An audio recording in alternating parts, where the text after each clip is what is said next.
joining us today, Dan Nelson. Dan is our Live Your True Life historian. He creates some amazing works with some amazing families to actually create and actually show their history, puts it in an amazing book and creates that so that for a generation to come, they can see exactly their family and understand who was connected to who. Dan, great to have you on the show today. How are you doing? Doing great. Deciding which face mask matches this shirt best. I'm glad that you have a good selection to go with because some of us have none and then all of us have that one that we keep reusing. I don't know if that's right or wrong. Yeah, I guess we're all learning at the same time. Exactly. I'm looking forward to what you're sharing with us today because things haven't really changed throughout the years, I presume.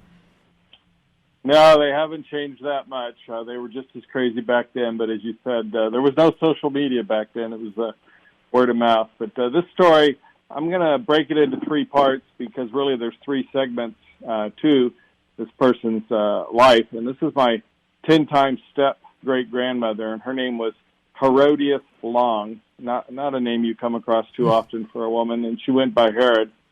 And in 1665, she filed a petition with the King's Commissioners, that would be the King of England. And she said in this petition that once her father died, she was sent to London by her mother. And unbeknownst to others there in London, at the age of 12, she was privately married to 26-year-old John Hicks. So this John Hicks guy, he married a girl 14 years younger than him that was only 12 years old at the time. The document goes on to say, well, a little while after she was brought to New England, and she was about 13 or 14 then, and then they moved to Rhode Island. And then she goes on to say that in Rhode Island there was a difference happened between them, and the local authorities said, hey, okay, we're going to let you guys part ways. And so she says then John Hicks, he went from Rhode Island to Long Island, which was controlled by the Dutch. So he went from English-held territory to Dutch-held territory. And he took most of her property and left her with their two children. And she actually describes the property as an estate, which was sent to me by my mother. So good old John Hicks here, he split. He took her inheritance, left Rhode Island, and went over to Long Island. But that's only part of the story because he came back in 1644 where it's documented that he was bound by the court to keep the peace, and he was fined 10 pounds for beating Herod. So he came back just to beat her.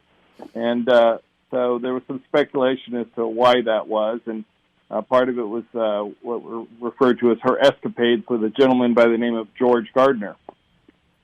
And what Hicks said about Herod's bad conduct was, the knot of affection on her part has been untied long since, and her whoredom has freed my conscience on the other part. So I leave myself to your advice if there may be such a way used for the final parting for us. So he's basically asking for a divorce, basically calling her a whore. So pretty strong words. So that's basically how he justified beating his wife because of those things. So, yeah, he did nothing wrong. He just abandoned her, took her estate, and because she took up with another man, he now sought a divorce. So by 1665, so this is quite a ways later. I mean, it takes a while for these things to proceed along. He was the sheriff in Long Island, and he got a divorce finally from Herod. And she was 35 at this point, and the Dutch records read, having seen and read the request of John Hicks, sheriff on Long Island, in which he remonstrates and presents that his wife Herod Long has ran away from him about 9 years ago with someone else, whom she has been married and had by him 5 or 6 children. His wife having therefore broken the bond of marriage without him having given any reason thereto, he has to be qualified and given permission to marry again an honorable young girl or a widow. So he's saying she left him, even though he's the one who went from Rhode Island to Long Island, and he wants a divorce now so he can marry another young girl or a widow. Hopefully he was beyond marrying a 12-year-old, but actually he ended up marrying a well-off widow. She died. Her children sued him to get back her property. They won the lawsuit, which is interesting because usually that was not the case.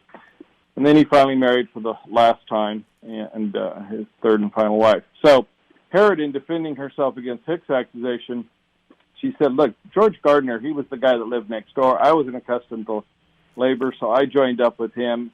and he took care of me, but we were never properly married. And they had 7 illegitimate children together. And so the next twist we'll talk more about next week is Hera decided to get rid of George. So she said, "Had of mine he may allow to me in the house upon my land, I may enjoy without molestation, and that he may allow me to bring up my child of maintenance for her, and that he be restrained from troubling me more." So different person moving on this time. So we'll talk more about that next week. I'm interested in hearing more, but it's amazing how he could actually leave her and take her stuff and then come back and find reason to get away with what he did. Yeah, the courts were definitely tended to rule in favor of the male point of view back then.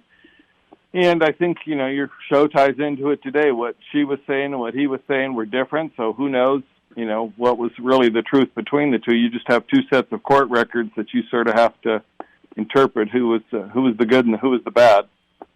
You're right. You never know exactly. There's somewhere in the gray, right? Somewhere in the gray area. Yeah.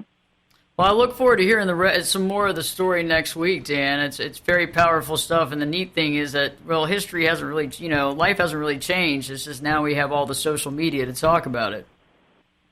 Yep, exactly. And have all the opinions from all the directions and judge it. Exactly. We can all judge it, right, from the comfort of our own home. Well, Dan, I'll see you next week. Have a great one, and I look forward to more tales next week.